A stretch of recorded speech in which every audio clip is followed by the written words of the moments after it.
ખેડૂતો છે આપણી સાથે, તેમની સાથે વાત કરીશું તેઓ શું કંઈ કહી રહ્યા છે અને તેમની આગાહી આ ખેડૂતો માટે કેટલી સાર્થક હતી, ખેડૂતો આગાહીને કેવી રીતે જોતા હતા, તમામ બાબતો જે છે તેમની સાથે વાત કરીશું। અંબાલાલ કાકા હર હંમેશ આગાહી કરતા હતા, વરસાદને લઈને આગાહી કરતા હતા।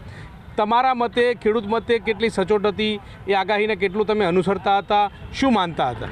આમ તો સાહેબ અમારા અંબાલાલ કાકા જે આગાહી કરતા હતા એ વર્તારો મુજબ જે આગાહી કરતા હતા ને એ એમની 100% સાચી પડતી હતી। કદાચ રેડ કેસમાં એક બે આગુ પાછું થઈ જાય, બાકી એમની જે આગાહી હતી એ એમના આધીન અમે કામ કરતા હતા અને એમાં અમને ફાયદો થતો હતો। કાકા સાચી આગાહી કરતા હતા, એમ કોઈ આવું ખોટું નહોતું એમનું। એમણે આજે જાહેરાત કરી છે કે જો સંસ્થા દ્વારા કોઈ આ રીતે પડકાર ફેંક્યો છે તો હવે હું આગાહી નહીં કરું, તો તમે એમને કેવા પ્રકારની વિનંતી કરશો? અંબાલાલ કાકાને વિનંતી કરવાની કે આગાહી બિલકુલ ચાલુ જ રાખવાની। કોઈ વિજ્ઞાન ખાતા ગમે તે કોઈ પણ કરે, એમની આગાહી સચોટ ને સાચી જ હોઈ શકે છે દર સાલથી અને ફાયદાકારક ખેડૂતો મુજબ આદિને મુજબ જ કામ કરે છે ખેડૂતો। અંબાલાલ કાકા આગાહી કરતા હતા એ અનુસંધાને તમે ખેતી કરતા હતા ખરા? ખેડૂતો માટે ઘણું ફાયદાકારક હતું। અંબાલાલ પટેલની આગાહી મોસ્ટલી સાચી પડતી। વાવાઝોડું હોય, વરસાદ હોય, ક્યાંક ને ક્યાંક વિસ્તાર ફેર થાય, ઓછો વધતો થાય, બાકી આગાહી તદ્દન ખોટી નહીં પડી। એટલે એમને આગાહી કરવી જ જોઈએ। એમણે બંધ કરવાની વાત કરી છે? નહીં, બંધ નહીં કરવી જોઈએ, કરવી જોઈએ, ચાલુ રાખવી જોઈએ। શું કામ બંધ કરવી જોઈએ? અરે એવું તો હવામાન ખાતાએ ઘણી વખત ખોટા પડે કોઈ વખત તો, એટલે અંબાલાલ પટેલનું બંધ કરવાનું એવું શું કરવા? અંબાલાલ પટેલે આગાહી ચાલુ રાખવી જોઈએ। અમે ખેડૂતો એવું કહીએ છીએ કે અમારા ફાયદામાં છે, અમને ઘણી વખત બચાવ્યા છે એમને વાવેતરમાં, પાક લેવામાં, ઘણી જગ્યાએ એમનો ફાયદો થયો, વાવાઝોડામાં। તો અંબાલાલ પટેલે શું કરવા બંધ કરવું જોઈએ? ચાલુ રાખવું જ જોઈએ, હું તો એવું કહું છું। ખેડૂત તરીકે તેમની સાથે છો, અંબાલાલ પટેલ સાથે કે વિજ્ઞાન સાથે? ખેડૂત તરીકે અમે અંબાલાલ કાકાની સાથે જ છીએ। આજ સુધી એમની 100% આગાહી સાચી જ પડી છે અને જોઈએ એમણે આપતા રહેવું જોઈએ, જેથી ખેડૂતો બધા ચેતી। તમે કેટલી આગાહી એમની સાંભળી હશે અને એ પ્રમાણે ખેતી કરી હતી કે વોટેવર? અમે તો લગભગ 15 વર્ષથી હું ખેતી કરું છું અને 15 વર્ષથી અંબાલાલ કાકા બોલી છે એ પ્રમાણે જ થાય છે। ફોન ટીવીમાં બંનેથી થાય છે અમને, એટલે એમને આગાહી કરવી જ જોઈએ। તમે શું માનો છો ખેડૂત તરીકે? અંબાલાલ કાકાને આગાહી કરવી જ જોઈએ અને એ આગાહી કરી આપી સાચી મોનની। તમારું મત શું કહે છે? સાહેબ, અંબાલાલ કાકાને હર હંમેશ માટે આગાહી કરવી જોઈએ।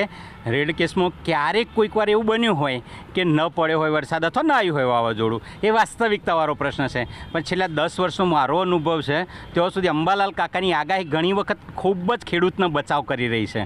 કારણ કે એ જ્યારે બોલતા હોય કે વરસાદ આવશે ત્યારે ખેડૂતના મતલબમાં અનાજ લેવાનું હોય, પૂરા પડ્યા હોય તો તેને ઢોકી દેવા, એ બધું કામ ખેડૂતો એડવાન્સ કરી લે છે। એટલા માટે હું આપને વિનંતી કરું છું, જાથાવાળાને પણ હું નમ્ર વિનંતી કરું છું કે સાહેબ, જાથાવાળાઓ આપને અમારી નમ્ર વિનંતી એ છે કે સાહેબ, આપ ખોટી રીતે અંબાલાલ કાકાને ન હેરાન કરો।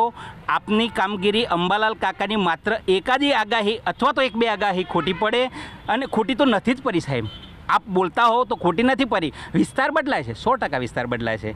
તો અમે અંબાલાલ કાકાની સાથે છીએ, એમને નમ્ર વિનંતી કરીએ છીએ। હું અપીલ કરું છું, એક ખેડૂત તરીકેની, એક પ્રબુદ્ધ ખેડૂત તરીકેની અપીલ કરું છું કે અંબાલાલ કાકા, આપને હું વિનંતી કરું છું કે આપ આગાહી કરવાની છોડતા નહીં। આપની આગાહી ખેડૂતોને હર હંમેશ માટે બચાવતી રહેલી છે। વિજ્ઞાન જાથાએ એવું કીધું કે આગાહી કરી હતી, વરસાદ પડ્યો નથી, ક્યાંક અલ નીનોની અસર પણ આમાં પ્રવર્તમાન જોવા મળી રહી છે, એના કારણે વરસાદ નથી થયો અને તેના કારણે આ પ્રકારનો આક્ષેપ થયો છે, એને તમે કેવી રીતે માનો છો? સાહેબ, અનલિનોન જે અનલિનોન નામની જે પેલી એવી થઈ પ્રક્રિયા, એમાંથી કોઈક વાર એવું પણ બને કે આ તો ભગવાનના આધીન હોય છે, કુદરતના આધીન હોય છે।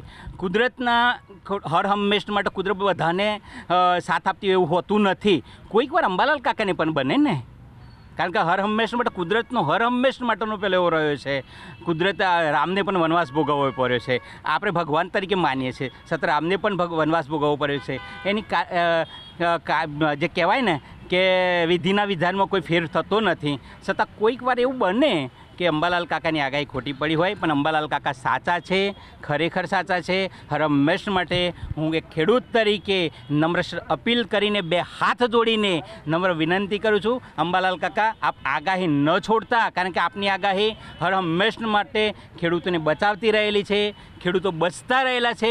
કારણ કે આ મારો પોતાનો છેલ્લા 10 વર્ષનો મારો પોતાનો અનુભવ છે. કાકા આપ આગાહી કરો છો ને, એટલે અમને એવું લાગે છે બહાર કદાચ બાજરી લઈ લીધેલી હોય, પૂરા બહાર પડ્યા હોય, કાકા આગાહી જ્યારે કરતા હોય ત્યારે અમે ઢોકીને એને વ્યવસ્થિત રીતે અમારા ગોડાઉનમાં પેક કરી દઈએ છીએ. જી બિલકુલ. તો આ રીતે તમામ જે ખેડૂતો હતા, દેગામ વિસ્તારના ખેડૂતો જે છે કે જે અંબાલાલની આગાહી હંમેશા અનુસરતા હોય છે. એક વર્ષ નહીં પરંતુ વર્ષોથી એમની આગાહીને અનુસરતા હોય છે અને તેમણે આગાહી છોડવાની વાત કરી છે, પરંતુ તેમના હિતમાં એટલે કે ખેડૂતોના હિતમાં હોવાથી અંબાલાલ પટેલ જે છે તે આગાહી યથાવત રાખે તે પ્રકારની વાત આ ખેડૂતોના મુખેથી પણ સાંભળવા મળી રહી છે. હરીશ શર્મા સાથે ગૌતમ શ્રીમાળી, ન્યૂઝ 18 ગુજરાતી, દહેગામ.